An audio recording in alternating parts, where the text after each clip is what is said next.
apakah masalah-masalah terkait dengan pengangkatan PJ ini berpotensi untuk terjadinya peningkatan elektoral. Ya.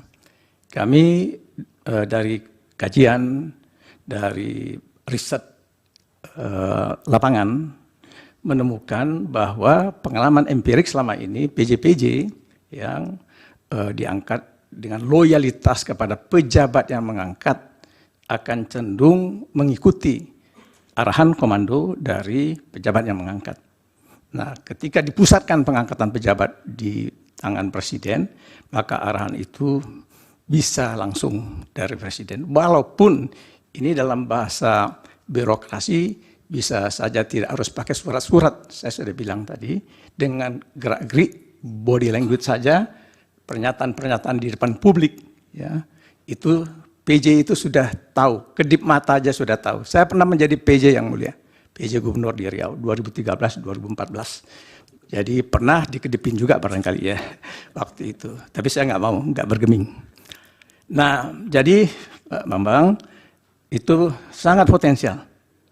Yang kedua soal putusan MK terkait dengan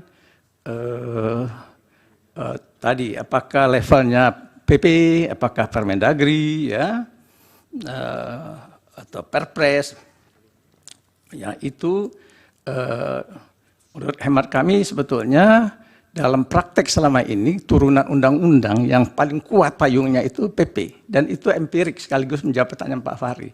Kita sudah punya pengalaman, saya pernah dirijen di Odda, kita punya pengalaman pengaturan PJ itu diangkat dengan diterbitkan PP nomor 6205 itu awalnya pengangkatan PJ. Pada waktu itu berbasis Undang-Undang 32 tahun 2014. Ada syarat-syarat PJ diangkat dari PNS, punya pengalaman di bidang pemerintahan, dibuktikan dengan jabatan, menduduki jabatan struktural dan sebagainya. Jadi bukan dengan Permendagri yang tidak bisa kasih payung yang kuat, ya, sanksi dan sebagainya. Jadi begitu, Mas Bambang. Nah, soal kaitannya dengan soal kepala desa, apakah PJ bisa mengarahkan kepala desa?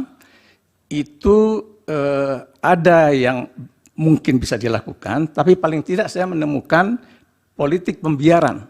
Jadi ketika para kepala desa demo ke sini, dia itu sebetulnya terlibatkan dalam proses kampanye, tidak netral. Kepala daerah, dalam hal ini PJ, bisa melarang. Bahkan di Undang-Undang Desa nomor 6 2014, dia bisa memberi teguran 1 kali, 2 kali, dan ketiga memberhentikan sementara kepala desa. Dan itu tidak satu pun yang dilakukan.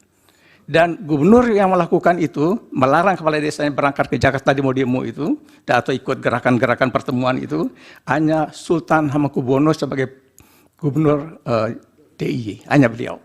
Yang lain saya tidak menemukan.